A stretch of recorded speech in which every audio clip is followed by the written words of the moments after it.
Hello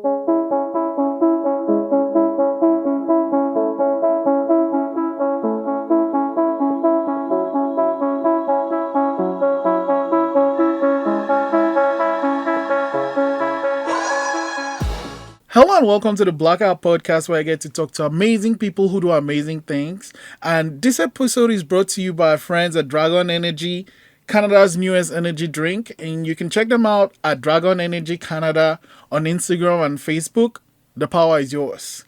My guest today is Julia Everhair, and man, I remember the first time I saw her on Instagram, I was like, this isn't real. And then I think you must have gotten the weirdest message. I was like, are this like real? I thought it was Photoshop, and you're like, no, I mean that. I was like, oh, we need to talk. And this was like, I don't know, 20, it's almost 2 years now. I've been trying to get this to happen. But thank you for coming today, and thank you for bringing all these pretty things to the studio.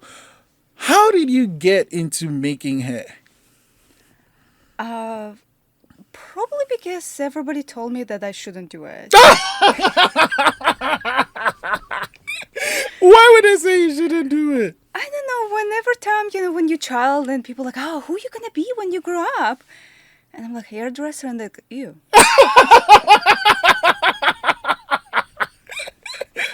Well, yeah. Who wants to be a hairdresser? But you, why did you want to be a hairdresser growing up? I don't know. Mm-hmm. I hate getting my hair done. Oh. Because I had no hair. Okay. It was just so fine and thin, and to cut it takes 2 seconds, one snip. And I think I always been in the chair for somebody who cut shorter hair. Mm-hmm. And at that time, it was like men's kind of part of the hair salon and women's. Oh. And I just wanted, like a nice blowout and I don't know, something else done to it, because my mom, when she get their hair done at that time with perms, it was few hours. And I was like, done. Okay, so how do you go from your hair's taking 2 minutes to get done to I want to make hair? I don't know. I just always had this, I want to be a hairdresser. Mm-hmm. And I don't think it's just because I didn't have good experience. I don't think that pushed me, but there's something else was in me that, I don't know, maybe creative part. Mm. And I always had this kind of somewhere in my head. Mm-hmm. I don't know, explain. Nobody inspired me. And I don't know, maybe in previous life I was a hairdresser and then I finished something and I had to come back. So then what's the process of becoming a hairdresser? Well, my parents said you have to go to university when I finished school, and I didn't want it, but I didn't have money saved to do what I wanted. Mm-hmm. So I chose something that had no math in the program, or just one course that I can just get over with. What was it? Sociology and statistics. That is pretty. Statistics has some maths in it. Yeah, but it was there's all kinds of programs that you use to work on your data and kind of work on the information that you have to put in. So it's a little bit different. Mm-hmm. I think the formulations and all of these kind of formulas and all of that, if numbers had different colors, I would be the best at it. Yeah. I needed to be maybe an art teacher. Yeah. Teaching us math, I would be better at that. Okay. So you finished the course, and then what, did you get a job right away? Kind of. My final thesis, I guess, I actually went on and did masters. Oh my God. Wait. So you went from I don't want to do this to, okay, now I'm going to do my masters. Why? I don't know. I got excited, and university life was fun, and I think I can talk forever. And there's a lot of philosophy. Oh, and sociology. I could just go on, and sometimes for the if you had to do some kind of presentation and nobody was ready, it's like, Julia, can you just stretch this for next 2 hours? Sure. Mm-hmm. I can do. So what was your what was your thesis about? It was we actually there was work done for government Department of Youth and Young Families, and we had to kind of find information how were youth and young families about different political parties or different just programs in the city that available for them, and how well aware they were, and I guess just survey to do Oh, that. So lots of data though.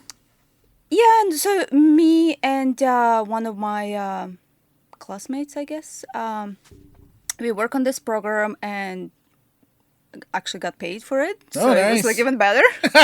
And we did had hire somebody to help us with the analyzing all the data and like putting all through the programs, and I think we did a little bit but not much, but somebody helped us with that too. And so when all this done and over, I just thought like, okay, I'm done now, I'm gonna go do hair. So what did you do? I messaged my hairstylist, and he was best in the city, one of the best in the city. And I said, like, maybe I can just stay beside you and see what you're doing and see, because I always wanted to do it. I'm not sure if I actually could do it, right? Because I mean, I want to be ballerina. That's a little bit too late, but Yeah, I I know what you mean. would love to be singer or play some music instruments, but I Yeah, cannot do that. yeah, So yeah. we have to be real, right? Yeah. Uh-huh. So yeah, I did kind of mentorship or apprenticeship, and I loved it. It's just like, oh my god, I love it. And it was hard to get people first to trust you because I never done anything. And but then one of my best friends, she said, oh my god, that I'm so happy. I think she was surprised. So it kind of gave me more encourage. And hairstylist who was teaching, I was just beside in the chair beside, and I brought real people, and we did section by section, centimeter by centimeter. He checked everything, and I got really good feedback. So I'm like, okay. And was this here in Canada? No, it was back in Ukraine. Yeah. Okay. So, and I'm like, okay, I guess I can do this. So, like, did you start working at the salon right away? No, then I moved to Canada. Oh, okay. Yeah. And how, like, what was the reason behind the move? Because Halifax is the best place on earth. Come on. I now everybody knows that. They didn't know that, I don't know, a couple of years ago. Yeah, Now yeah. everybody wants to live here. So, and then you moved, like, did you move to a salon right away or? No, I couldn't work anywhere because I didn't have Canadian license. I actually at that time it was kind of hard because even if I did if I work as a hairdresser in Toronto, I would still have to do exam here because Nova Scotia Oh. had a lot of rules and like all these levels that you have to go through. And so I had to go to school to get my license and training. What school did you go? I went to Hair Design Center. Okay. Not right away because I'm like, oh, well, I don't have money. I have to save money. So I work at Superstore and realized after a few months there's no way I'm going to save that much money working at Superstore. Okay. I'm like, it's going to be a journey. Well, yeah. But then again, my family like, no, well, like you can't do that. Just go to university. You already have degree. And but then something happened with paperwork that my mom sent me from my university. It was translated and authorized and everything. I did receive it a few months later, and it was end of August. You can apply for the September program Oh, anymore. too late. Yeah. I'm like, you know what? I need to do hair. I don't know why I'm listening to anybody else. So, yeah, in I think it was October 20th that I started hair school. I applied for student loan because I needed help, and yep. Wow. How long was the course at the Hair Design Center? I think I don't remember how many hours you had to do, but it's roughly 8 months. But like by the time you join art school, you're already skilled. So like, how was it for you? You know, it's kind of like learning. How was it for you? Um, in a way, m- it was good. There were some moments that I don't know, when I would do something sometimes and I get feedback and I ask questions, more questions, because this is how I do. I ask more questions because I want to know exactly what I can improve on. And it wasn't the best feedback. And sometimes I'm like, what it's really about. To be honest, I mean, I'm not gonna go into details, but I'm like, okay. But everybody different. Fair Everybody enough. has different views. Everybody have different points. I'm not saying that I'm like, oh, at school I already knew everything, Julia. but there are certain things that I was confident in, and the way the training that I got, you not only just cut hair when it's wet, and hairdressers will understand. You finish your hair cutting when it's dry, because you don't want staircase. And What this was is this? just when hair's wet, it's always clumped. Okay. So especially when you do layers, you kind of lift the hair, you cut it. When it dries, it kind of like almost has like these like chunks or lines in it, and depends on the hair. Sometimes hair is fine or thin or coarse or texture. There is every hair beside being straight or wavy, curly, coily, or there's always, it can be like thick and really dense. Can be really thick but really thin. So the hair itself, the strand is really thick, but you have only like maybe 100,000 hairs on a head. Or can be really fine, like baby fine, but you can have like 150,000 hairs on the head, right? So all of this need to be considered, and depends on how person wear their hair, dry or any form and shape. You have to finish haircut with that to make sure that, I don't know, I'm going into details too Yeah, much, yeah, but no, no, but that's actually fascinating to me. So anyway, you somehow didn't give them snack, and then you finished the school. Like, did you get a job right away? almost. I had one interview and they told me that I was too excited. What does that mean? I don't know. I'm pretty sure I applied to work in a salon, not a funeral home. But it was like, what? Of course I'm excited. And it's like, hello?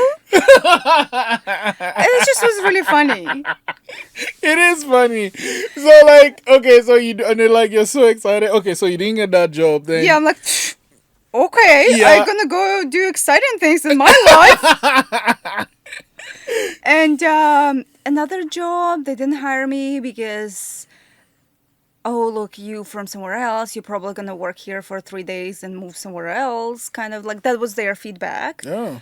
Well, how would they come to that conclusion? Because you actually moved and you're living in Halifax. Like, what Yeah, would you? like I don't know, but well, they told me on the second interview because apparently they did presentation at our school, so a couple of us applied, Oh, and I okay. think some of my classmates who had interviews, they were asked who else they recommend, and thank you. My classmates said like, oh, you have to hire Julia.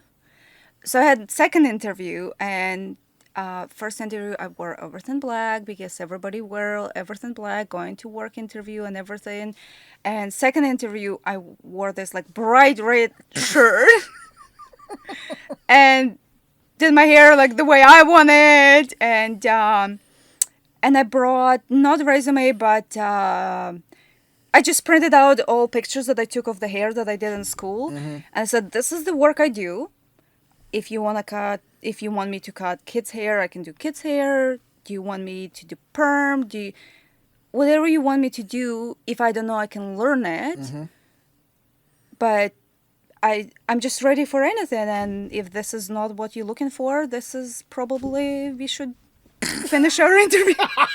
I'm like, seriously, this is what I do. Yeah. If it's too much, fine. Yeah.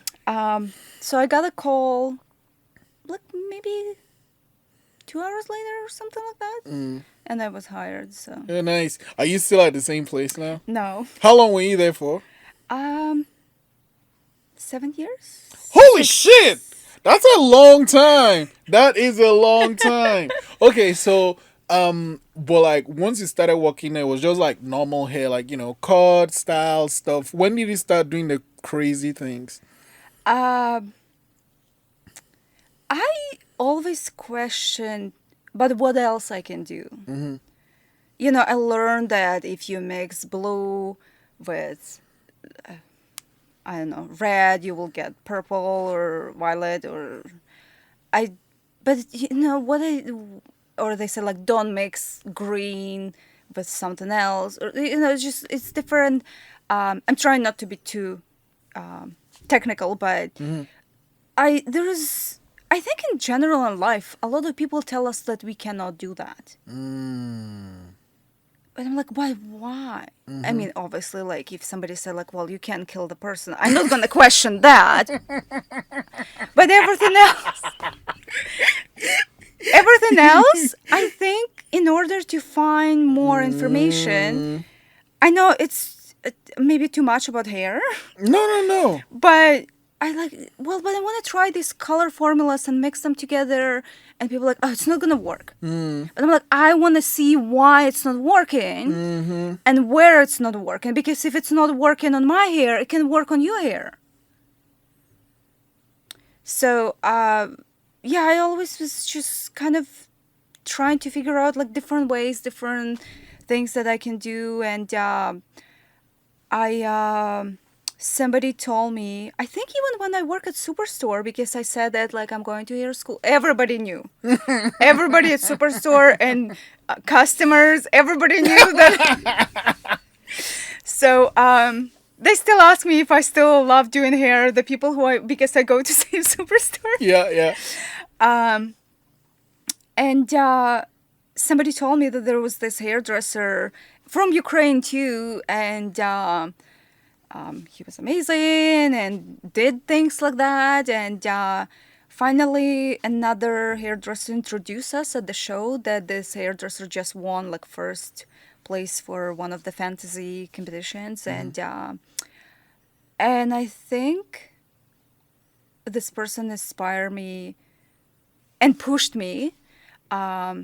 His name Vlad, and I'm really grateful to have this person in my life because the talent, there's nothing that he touches that doesn't turn amazing. I love it. And he did collections for Atlantic Fashion Week. I mean, yeah, everything he touches, and it's like he started doing drag, and it's just amazing. The costumes that he made, I really inspired this person. And so he was competing, and he told me to compete, and we kind of like sat down and brainstorm and everything. So we both won in the same competition, but that I had this. We'll talk about this thing, but let's pause. John, someone's downstairs. Sorry. No problem. This is like a theme. I know. It's like Pavlov's dog. I should get like a bell. Okay. Thank you, sir. Caitlin. Caitlin? Yeah. Caitlin who? King. Oh, okay.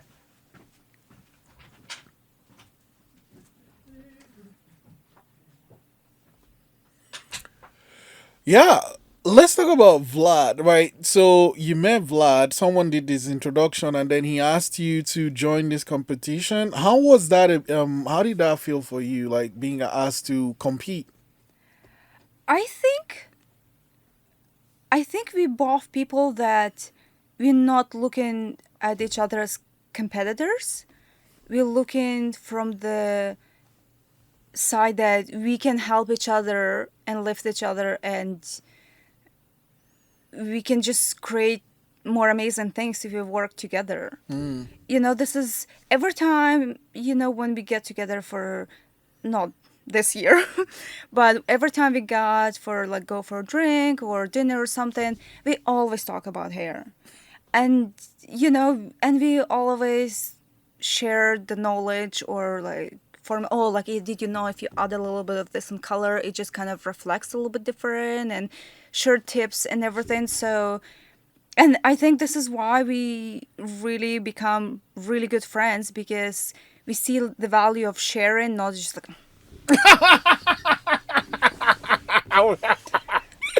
Yeah, yeah. So walk me through this because you showed me the photo on your Instagram of the hair. Like, what was the process of making the butterfly, and how do you make it stand in the hair and kind of just really just stay there, not fall down?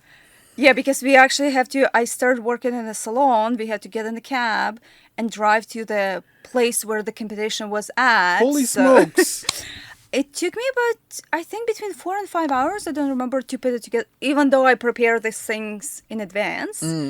So I got a model with long hair, and I made this butterfly. It's a little bit distressed now, but it's been a few years. And I made these branches with the wires inside, but I braid them, so they were braids. And I made kind of like cornrow braid in the circle in the middle of the head, and made this plastic cup with wires, which Vlad gave me from previous projects. And I sewed that in, and I crimped all of the hair, and I put it and wrapped it kind of like to look like a tree that has this kind of roots. So it melted to the model, or I guess it started from the model with I people have to see the picture Yeah, to yeah. I'll be really. sure to put the picture up. And I attached this branch with the wires and sewing and taping and everything. And the natural hair covered all of the what was inside, and I attached the butterfly. And I researched and I created my inspiration board before, but just butterfly in general, how it's kind of the transformation of that from one thing to other. And I think it's has to do with the clients in our chair. Sometimes it's just a simple trim, but sometimes it's a really big transformation, and sometimes you bring something like more almost like power in the people with the right haircut. And sometimes people like think about certain color or cut all their life, and they finally do it, and they're like, why I didn't do it sooner? And I'm not a hairdresser that's like, I know what's best for you. I'm like, I can do anything you ever can dream about, but I want it to be at your pace, and I want you to be ready. If you want me to shave half of it and shave the butterfly out, listen, I have all the tools I need. But it's not everybody can go around. I mean, they can, but it's not for everybody, either because they're not comfortable, or maybe they want, I don't know, a spider, not a butterfly, right? So I don't try to push, but I said, I'm there for you. Whatever you want, I can do it. The only things that I say no, most of the time, bangs. Why? Not for everybody. Not because, just in a way that not everybody wants to put work in look how they can see in the picture. If you're not committed to it, Yeah. Don't do it. It's like, it's if you, I don't know if it's a good example, but if you got tattoo, but like your hand always in like some chemical or water or something, and like it wouldn't have time to heal it, right? Like you're not gonna take proper care, so maybe let's move it somewhere else. I don't know what would be the best example, but yeah, if I see somebody, same with the more fashion colors or like crazy colors or just, if you.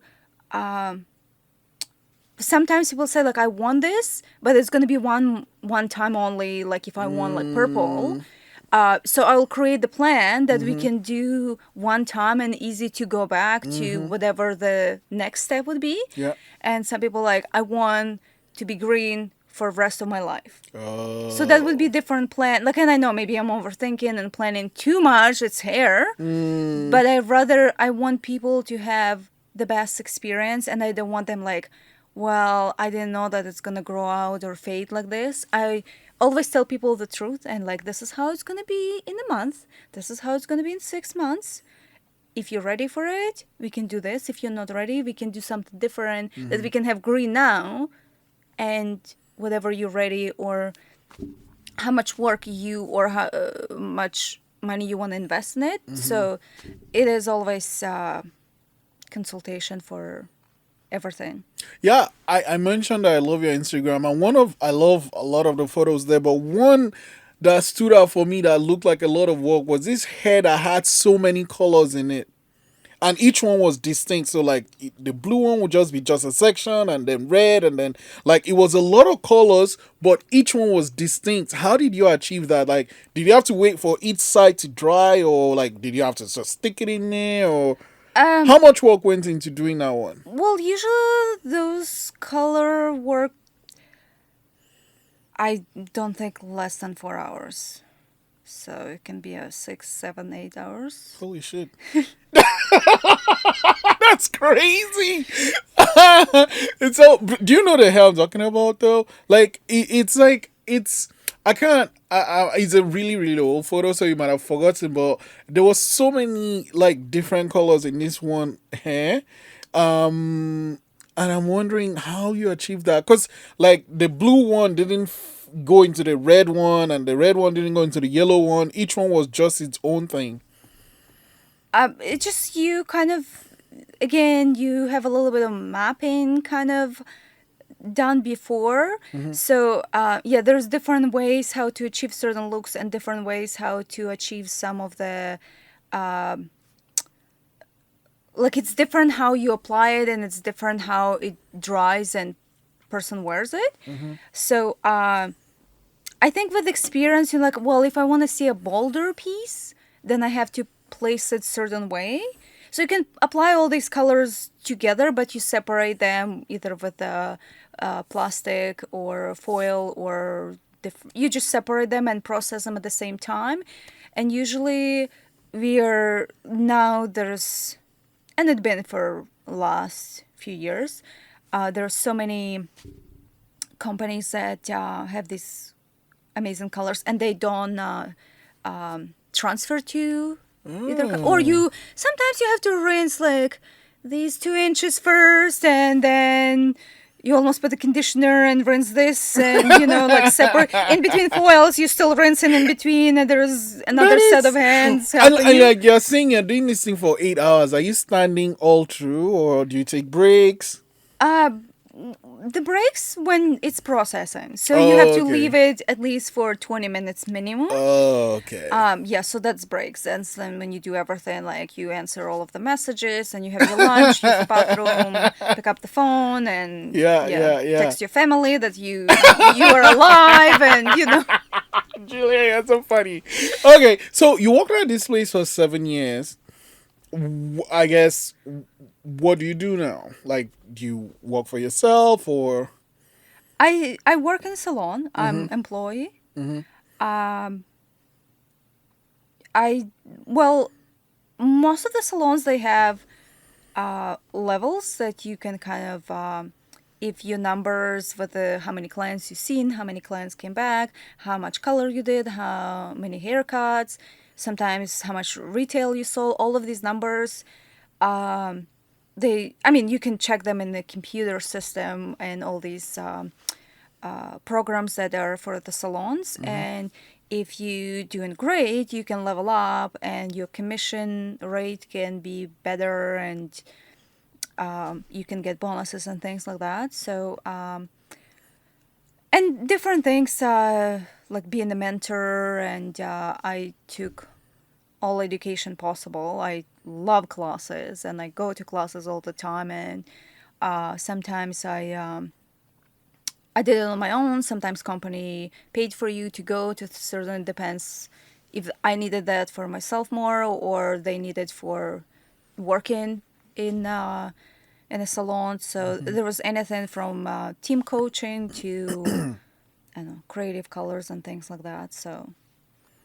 So, like, I guess you've been there for 7 years. Why leave? Uh, I think I just needed a new adventure. Okay. And I don't know, just wanted to see what else out there. Um, I I love working with people and I like sharing different ideas, and I think I just wanted to kind of just maybe see other people at work. um, it was time. It was time. Yeah, I'll Usually take that one. hairdressers, my friend said, she said, what? You've been in the same salon? Like, how is it even possible? People switch every few months or a few years. So, I just wanted to see what else, how people working, what they doing. And So, I told you to bring things that mean a lot to you in your work, and like I have all these beautiful things on my desk, but the one that really stands out to me is the hair dryer. Because, like, if you go online, like wherever, there's a ton of hair dryers. How do you decide which one, like, because I mean, pretty much they just blow hot air. Like, so what's the difference between the hair dryers? so, my first blow dryer, I got it with a kit from school. And hairdressers will understand. It had a nozzle that's supposed to smooth hair and give you more cleaner, softer hair when you're drying it. Nozzle had holes here. So it was making hair more frizzy than smooth. I did not understand the design. It's like you do an opposite. It's like when you have rain shoes with the holes at the bottom, just so water that enters this way can come out the other way.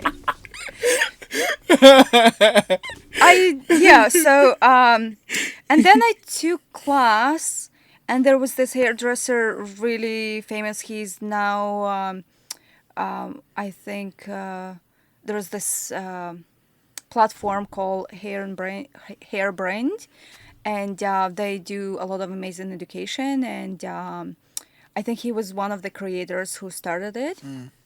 And I was taking class, and I saw a hair dryer that he had, and like, I want this.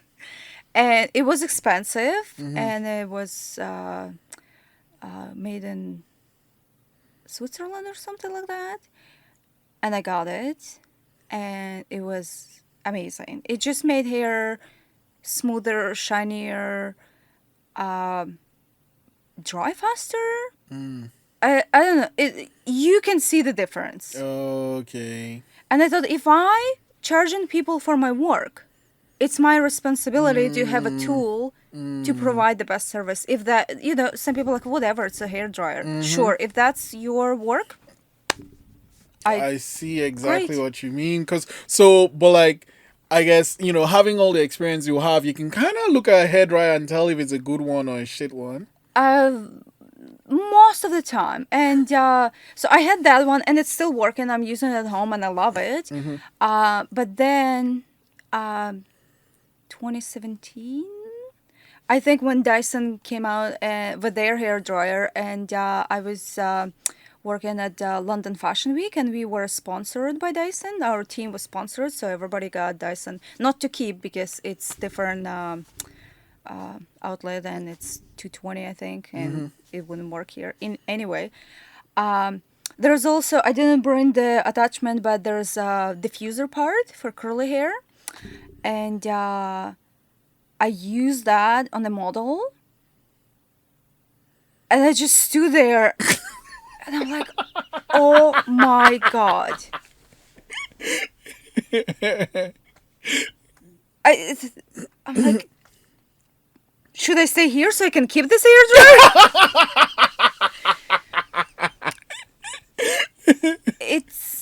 I know I have hairdressers who don't like Dyson hairdryer, and it's fine. Somebody likes BMW, somebody drives Ford, somebody walks like me. It's to each their own. Yeah.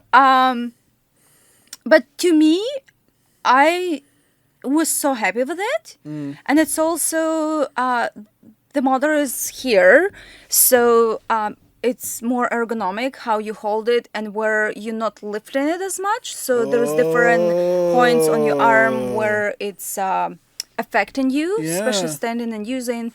And I find, again, I did a lot of research. Besides that, I'm like, oh my God, I love it! I needed to be, it's a lot of money. And I needed to be realistic, and I did all kind of research, and I even watched this YouTube video of electronics engineer who took it apart and was really skeptical about it, but at the end said like, oh, I can see why. So I'm like, okay. I got all my data. I have all my pros and cons. I saved money. Yeah. This is my next tool for providing the service that I strive to provide, and I love it. I think few of my clients got it just because, and they love it too. They love it, and I know it's pricey, but. Like, same with my brushes. One brush costs $70. But it's literally just a brush. It's not. I have this brush for 9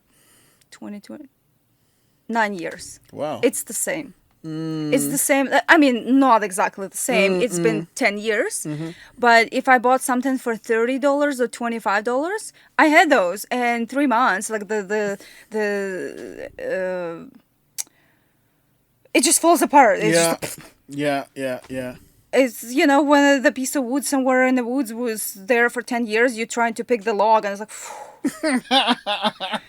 and after, they made this kind this year, and next year they're doing different because they needed to improve and all of that. And every year, you can do your job really well. You don't have to have the most expensive tools, but again, if you invest in something that's gonna last you longer, I think it's good. Like, why even wasting all this, creating all this additional garbage? If I bought brush every year for 10 years, there would be so much more plastic. Yeah. And I bought something that made with there's metal and wood and a little bit of nylon for bristles. And for 10 years, I didn't put anything else in landfill. So even though I paid $70 at the beginning, I think it's cost me, I don't know, a cent a day or even less. I don't know. I'm not obviously good with math. No. Okay. Man, you're like, I'm having so much fun, but I'm going to end it with this question now. Uh-oh.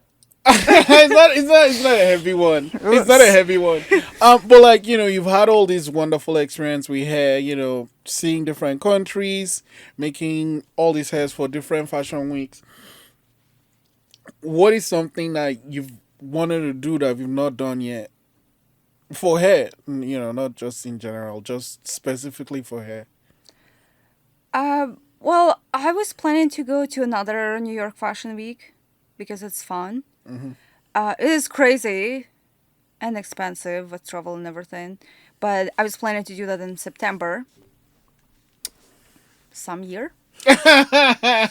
Hopefully, the vaccine is out soon, so maybe next year. Yeah, so I feel I watch videos on hair tutorials all the time. Like, even though I maybe had like 50 classes, trainings that I did, no more than that, that I did in the last 10 years, but I believe that learning never ends. And even I did these crazy things and I can mold anything out of hair.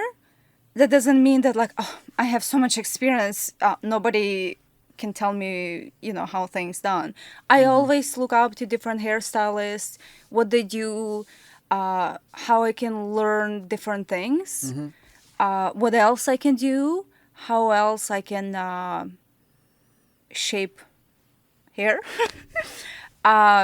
Because there's always something. Sometimes you think like, oh, you look at the picture, I'm like, yeah, I can do that. And after you see somebody's different approach, I'm like, well, I do that on the first foil, but I didn't know that this person did this on the second foil. So maybe I could switch that around, and it might be different, or for different hairline, hair type, hair density, all of that. It just, there's always more to learn. Yeah. And I wish we had a little bit more diverse education in Nova Scotia. It's definitely happening now, and I took some trainings before, but I'm glad that there is more available and there is more companies doing more online. And I'm happy for those people who not afraid to share everything with everybody, because I find before, even 10 years ago, it was like, well, I'm not going to tell you what I'm doing. It's my client and all of that. Nobody owns anybody. Yeah. And yeah, I yeah. think it's just a sign of person confident enough if they're willing to share all this information, because if you're doing your job right, you will have clients. And if they decide to go somewhere else, then, well, you maybe didn't do something right. And everybody's different. It's,